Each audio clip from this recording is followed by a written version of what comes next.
Hello and welcome to Think Differently Thursday. My name's Helen. I'm location leader at Forge Debenham, and I'm loving chatting to all sorts of different people. And today, big privilege to have Becky Warnock with me. Hello, Becky. Hello.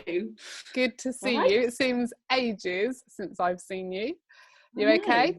Right. Yeah, really good, thank you.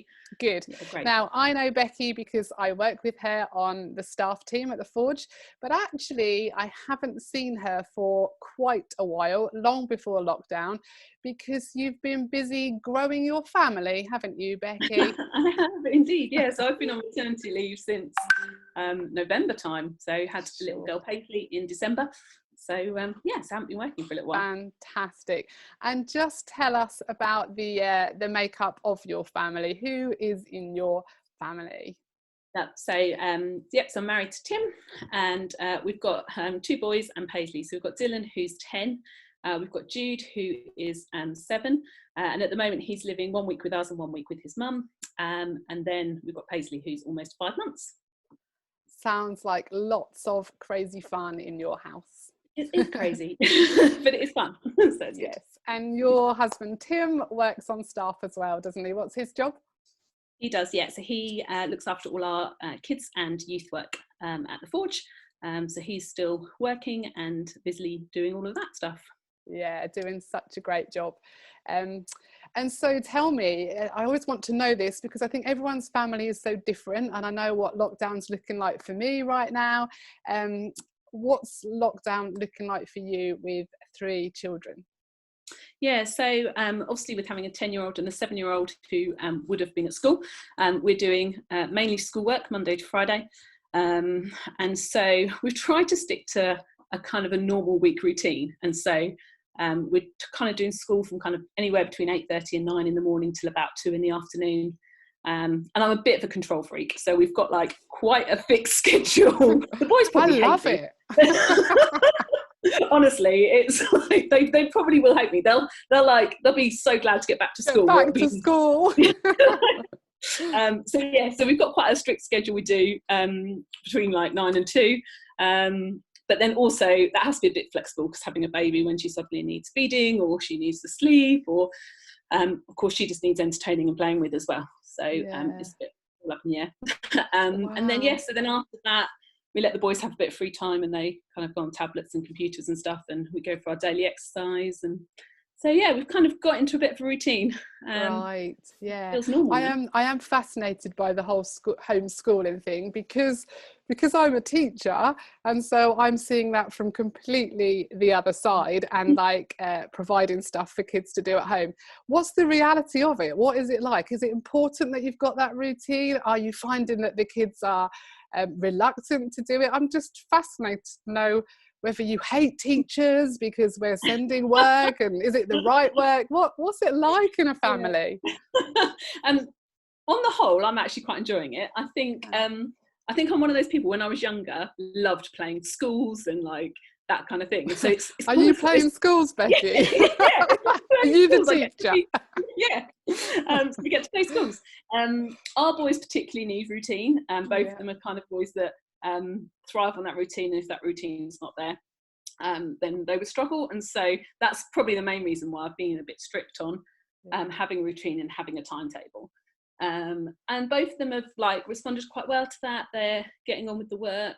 They kind of know what's expected of them, so they know that each morning we're getting up and we're doing schoolwork. So that's not really negotiable, so they don't try and push those boundaries. So it's been all right.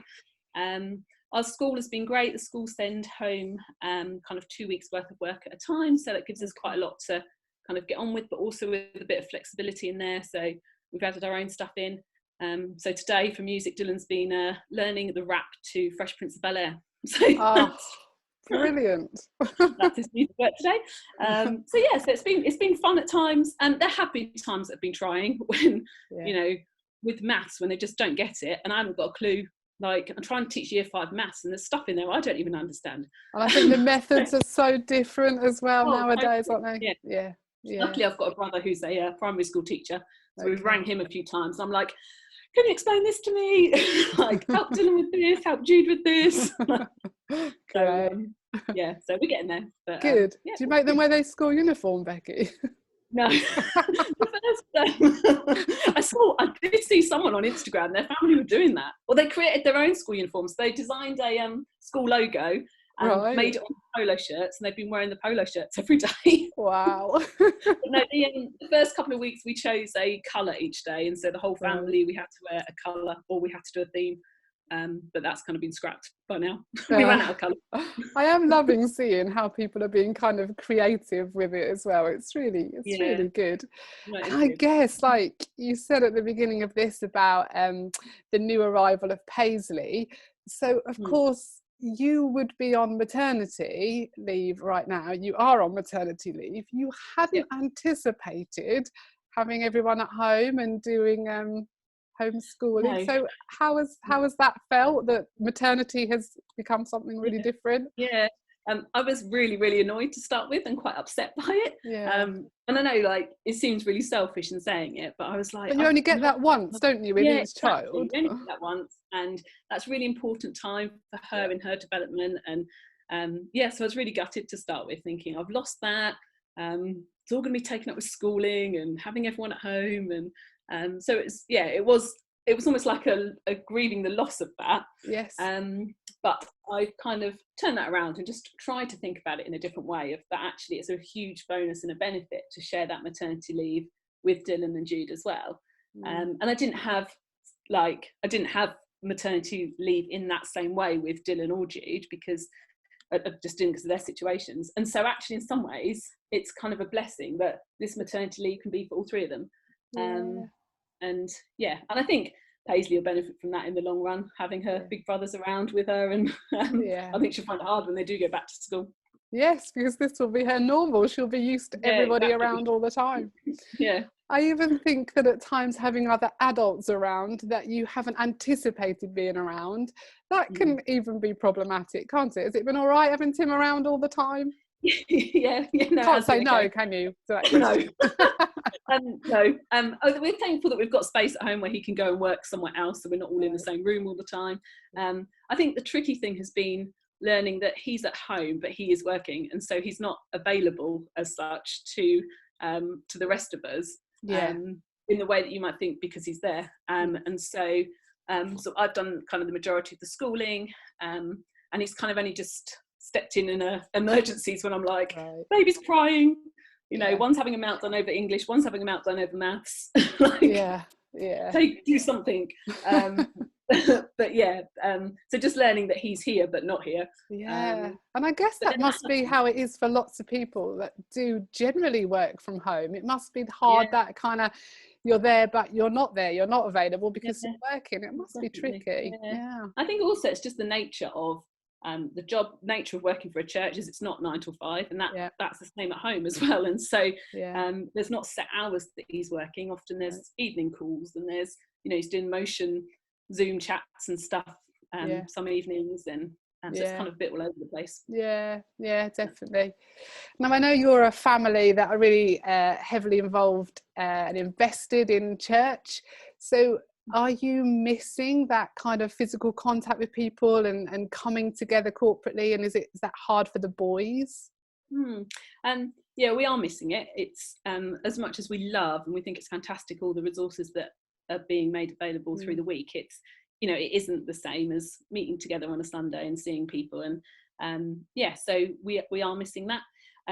It's been good for us as a family. We sit down and watch the service on a Sunday morning, and then we do the Uptown Kids material normally on a Monday actually with the boys, and so that's been good. But even with the boys, it's great they're getting the material input, but you can't provide the friendships and the kind of just the general rubbing of shoulders with kids their own age, and so they're missing that. I think for me personally, I'm part of a 10-month group and a running mates, and so I've got constant contact with the people in them, and so it still feels really connected from a friendship point of view and a support point of view. So that's been good. I think I'd say similarly as well. I think in some ways really missing seeing people, but in other ways I kind of feel almost more connected. I think there's bigger effort to talk to people, and yeah, just to reach out in other ways. It's interesting, isn't it? Yeah, definitely. I chatted to, I don't know if you heard it, I chatted to Dan and Jen Wasp last week in South Africa. Now I know that you head up our global partnerships as a church. So does what's going on in the world right now, does that kind of take your mind to those other countries where we support people? Does it make you kind of mindful and just wonder about the effects that are going on? Yeah, it does. I think, as bad as it seems here, you kind of have to assume it's worse in those countries where they don't have the same infrastructure, and where, people are already in such a state of poverty. Yeah. For them to be hit by this as well, it's got to be far worse than what we can imagine and what we see here. And so, yeah, that's heartbreaking. And, you follow some of them on social media. So you follow what Hands at Work are doing, what Duncan's doing in Guatemala. And it does feel like a whole new world away, and it puts it in perspective for us, doesn't it, that we don't actually have it that bad. We can still, on the whole, we can still get food, and most of us have got good houses that we are spending our time in, where these people, in Zambia, in South Africa, in Guatemala, like, they don't have even houses, decent houses to spend their time in. And so, yeah, but of course, like, our thoughts do turn to that, and what we can do is support those people that are doing the work on the grounds, and pray for them. But I think also for me, it raises the question further on down the line of what happens next. And I think, Dan and Jen touched on it a bit last week, but I think the biggest challenge to us will be what comes after this, both globally and locally, actually, because people will be left in a state of poverty like we've not seen before. And that'll be when, as a church, it'll be our chance to step up and really show who we are and what we exist for, to try and have an impact there, and to try and be part of the solution. Yeah, definitely. How have you felt, just on a real personal level? Like, you've been in the position of having a new baby. Have you felt fearful with Corona? Has it made you kind of feel anxious? It hasn't at all. I'm not generally an anxious and fearful person. I'm generally quite chilled about stuff, and don't panic or worry too much. I think there's several things that have helped me in that. So I mentioned earlier about running mates and 10-month group, and just having people, on the end of a WhatsApp chat where you can share your daily frustrations when, the kids are sending you mad, and it's all getting too much, and you just wish you could go out somewhere on your own. Having that chat where, some other people are feeling the same, and other people are, can share that back. So that's been really helpful to me. I think the other thing that I've seen change over this time in me is the amount I've read the Bible. So I've definitely been picking up, I would say, the Bible, but it's not as my phone, using the Bible app. And that has been a huge benefit. I think just grabbing a minute here and there to read a verse that can just reassure us, and to just comfort us. Like I read yesterday in Psalm 46 about where God just says, "Be still and know that I am God." And just being reminded of that during these times when you don't know what's happening, where people are fearful and we don't know what the future is going to look like. And that reminder that God is still God, and God is who He's always been, and His promises don't fail. And so it just puts a different perspective on it, doesn't it? Definitely. Yeah, it's really interesting just to hear what your response is from your faith point of view, and what God is saying to you in all of it. I think just a chance to, I think for me it's felt like a slowing down. I don't expect that it kind of feels like your life has kind of slowed down in pace at all, but I think God kind of just uses different circumstances to speak into our lives, doesn't He? Yeah, He does. And I think during this time, I think God's almost put a mirror up to me in my parenting, and as a wife, and just because I think the focus at the moment is on all I'm doing all day is being at home and looking after children, and that's the first time I've ever done that in my life. So that's I'm seeing the good and the bad in that. And so I think God's slowly shaping me and challenging me on aspects of my parenting, on kind of just what a task it is to raise children, and just really teaching me stuff through that. Yeah, that's great. I think people listen to some of the stuff that we chat about, and I think there's a whole load of people that are always keen to pray into situations that we face. And so if I was to ask you, you know, what would you say is really helpful for people to pray, just for people that perhaps are in your situation at home, unexpectedly doing homeschooling and coping with dynamics of family that is quite different? What would be a helpful thing for folk to pray about right now? I think just the different emotions that can go on in a family at any one time, and just and how that can affect the whole household. So, you know, you can have one child who just isn't coping one day, and that changes the whole atmosphere of the house. And so, and I know that's going on not just in our house, but in houses, you know, up and down the street, across our towns, all over the country and beyond. You know, and parents feeling like they can't cope with that, don't know what to do with children who are acting up. But you know, our children are going through a lot as well at the moment. And so I think for me it's that praying into the emotional side of who we are, and that we can, you know, try and be more regulated, try and find a peace, I guess, that comes from God during those times, and to be, you know, to be more patient with each other, and to look out for each other a bit more. Yeah, I'm sure folk will do that. I'm sure folk will pray. It's really great to see you. Seems like it's so long since I've seen you, and really great to hear how you're doing with family dynamics and homeschooling and all that you're coping with. And I hope it won't be too long till we're seeing each other again. But thank you so much for being here today. Thanks, Becky.